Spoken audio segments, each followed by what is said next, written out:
जोहार गे सानम को निते पेन ला खेरल टी पहाड़ा खन निते इन सेटर कना चौहद आतु रिया जहां दा पिंगना थाना रे जहां मेना चौहद आतु और सानम को बाडाया जे सावता आरि चरे लेखाते माग बंगा सरे लेखान माग बजम का onka लेखाते विभिन्न जगह रे विभिन्न रकम दिन रे होय गया तेहन onka गे जे ना चौहद आतु रे तेहन 22/1/2025 तेहन माक्सिम जम होय कना ओना के बन आजमा तो नोड खन जाय गुनी गुरु मेना बा अकोन खन इᱧᱟᱹᱜ ᱧᱩᱛᱩᱢ ᱫᱚ ᱦᱟᱵᱩᱞ ᱦᱮᱢᱵᱨᱚᱢ ᱤᱧ ᱫᱚ ᱯᱟᱹᱦᱤᱞ ᱱᱚᱣᱟ ᱢᱟᱨᱮ ᱢᱟᱹᱡᱷᱤᱧ ᱛᱟᱦᱮᱸ ᱠᱟᱱᱟ ᱱᱚᱝᱠᱟ ᱜᱮ ᱵᱚᱸᱜᱟ ᱵᱩᱨᱩ ᱠᱚᱣᱟ ᱞᱮ ᱠᱤᱝᱵᱟ ᱛᱮᱦᱮᱧ ᱫᱚ ᱦᱩᱭᱩᱜ ᱠᱟᱱᱟ ᱢᱟᱜᱽ ᱞᱮ ᱵᱚᱸगाᱜ ᱠᱟᱱᱟ ᱢᱟᱜᱽ ᱵᱚᱸᱜᱟ ᱤᱫᱤ ᱠᱟᱛᱮ ᱛᱮᱦᱮᱧ ᱢᱟᱜᱽ ᱞᱮ ᱵᱚᱸगाᱜ ᱠᱟᱱᱟ ᱟᱛᱩ ᱨᱮ ᱟᱫᱚ ᱚᱱᱟ ᱤᱫᱤ ᱠᱟᱛᱮ ᱛᱮᱦᱮᱧ ᱫᱚ ᱢᱟᱜᱽ ᱥᱤᱢ ᱱᱚᱣᱟ ᱫᱚ ᱞᱮ ᱢᱟᱜᱽ ᱥᱤᱢ ᱞᱮ ᱡᱚᱢ ᱠᱮᱫ ᱠᱚᱣᱟ जोहार गे आदो नौकान लेतार रे तेहें दो मेना लेया ले दो तेहें दो मागले बंगा कना सानाम को गे मेना को अतुरिन गुनिगुरी साथे नायके बाबा आर माझी को हो सानाम गे मेना आदो तेहें ना माग बंगा इदी कातेत गे तेहें ले बंगा बुरु चिंगरइया आर खूब नापाय गे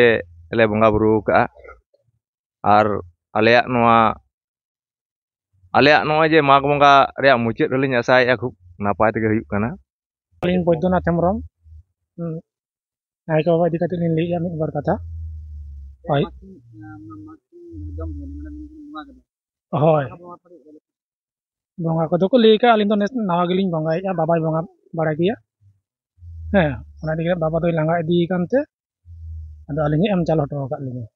तेहेन ले बंगायना 21 ओड़ा हेड़ा सिम नोदन नायके बाबा तरफ खना और मारांग बुरु इदी काते दो पुड़ी और जागे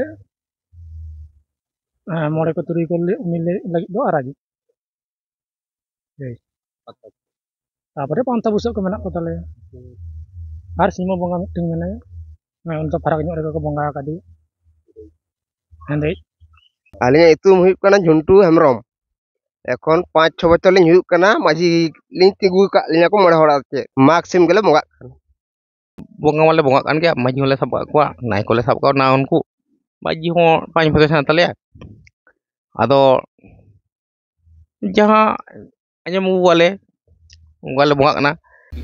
अच्छा माझे बा जहां नेला कना जे बेसिर भाग जायगा रे जहां माग बंगा होयुआ ओना माग बंगा माने बंगा ठाव रे माने आयो आयो को हो को सेटरा कना मेनखान आपे नोडे जहां बंगा होयुक कना नोडे माग सिम जहां जम होयुक कना ओना ठाव रे आयो को बानुक को कारण चे जे तहन जे बाचुक को आयो को शुद्ध बाबा को अतक मेना बाबा को मेना पे मेनखान आयो को बाचुक को होय आदो आलिया दो नोका सिस्टम मेना पहिल खना के बाबा हराम तको किमा गोरा हराम बिगेल खना के आयो हर को की तिले हर हपन को दो माने नवा बोंगा दाड़ी माग बोंगा समय दो बांगले आयु अगु काते से बांग से जुजला काट को ओना खाइते उनको आयो हर को दो नोडे से एकर बाले अगु काट को से बाले हेज को काट को जे आले ओना दो आले पहिल खन के बाले अगु काट को किनबा ओना खाइते उनको आयो तको हो को लेया आले दो ओडे दो बाले के दो एकर आले दो नुका नियम पहिल खन मेना होय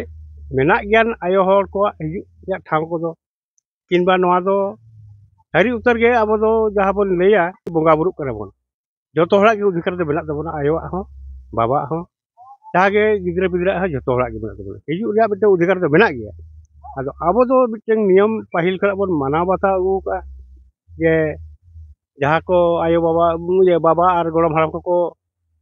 उदु दिसे हटो का बना उन खन के माने बाको हजुआ आयो को किंबा बोया मिस्त्री को नवा माधव रे अदो खातिर नवा क्षेत्र रे दो बाले अगु काट को बाले दुगला काट को और बांग को हजु करा ले नवा चौहता तुर दो आगे बांखा तो किंतु नवा दो माठब इयर दो प्रसाद वितरण किंबा इसिन बासा जम न्यू इयर दो हजु दो दरकार ताहलेन गे तको जे बांगा मेनते तो बांग कना जे हेज लेखा असुविधा ओना दो बांग कना किंतु आदो ओना दो पहिल खरो बाले चालू का कि बाले नोका उनको इदी का बाले लेग भाग का ओना खाइते आदो आयो को दो बाले अगु का तो किंतु बाले अगु